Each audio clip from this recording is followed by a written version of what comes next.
So, hello. This week we're going to do something that is more generally for the spine, to loosen it and give it some space, but also something to give you a little bit of zest, a little bit of energy. As usual, if you have any issues and you need to take it a notch down or you need to take it slower, then please feel free. So, let's begin at the wall, something that you can do anywhere, anytime, pretty much regardless of most conditions, if not all. All you need is a wall. So let's come to the wall. You're going to place your hands as wide as your shoulders and at the same height as your shoulders, and your feet are hip width apart. Start walking your feet back, and you, for now, are keeping in a straight line. And then when you start to have a straight line kind of at a good diagonal, press into the hands and send your hips back. If it doesn't feel like you're stretching enough, you can take another step back. And then you press the hands into the wall, let the head come between the arms, and keep sending those hips back. If it's too much on the back of your legs and your hamstrings, you can bend the knees at any time.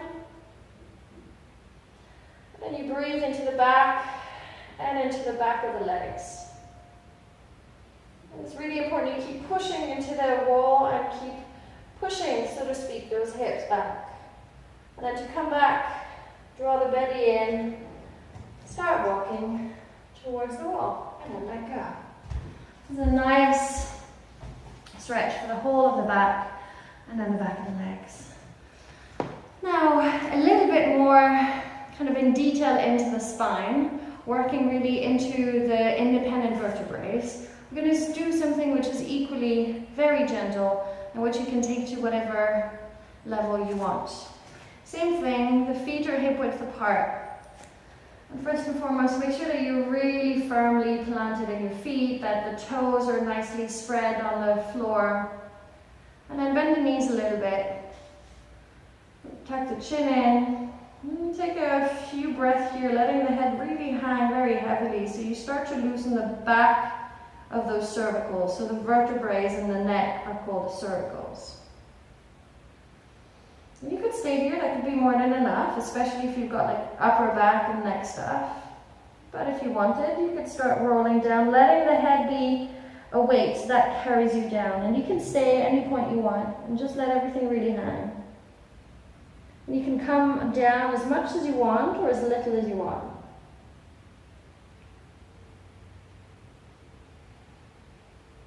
And you really let everything hang. The feet are, however, pressing into the ground.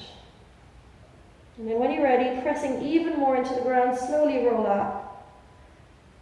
Gently, slowly, letting the head and the arms hang until it's time for the head to roll up. And I let through the breastbone.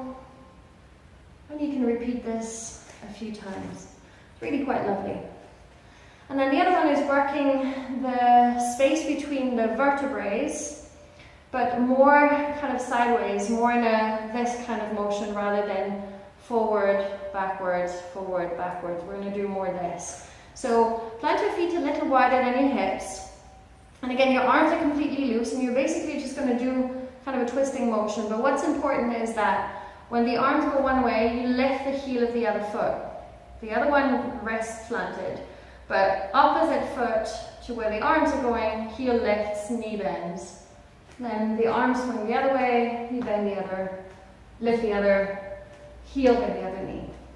And you could do this, and you could keep it at this height, or you could swing the arms really like they're rags above the shoulders. And you can do this for as long as you want. And when you're ready, just start winding the movement down. And release. And this should give you a nice little buzzing, effervescent energy. As for the next, this is kind of a flow.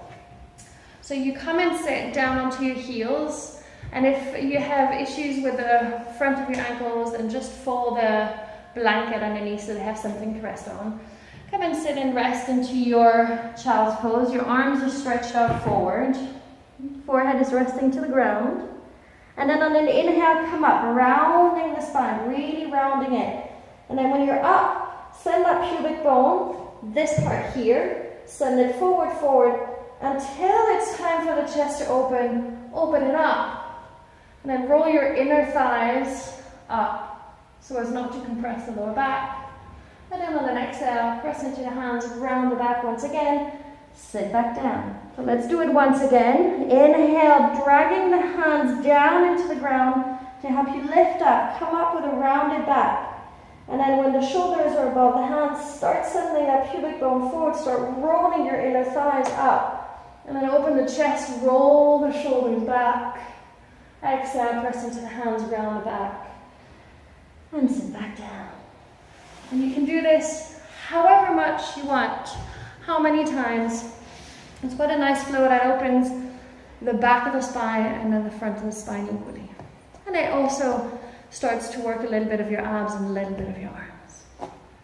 Enjoy the practice. And if you have any questions, let me know. If you want to book any sessions via Skype or face-to-face, equally, just drop me a little line. Thank you very much. Bye-bye.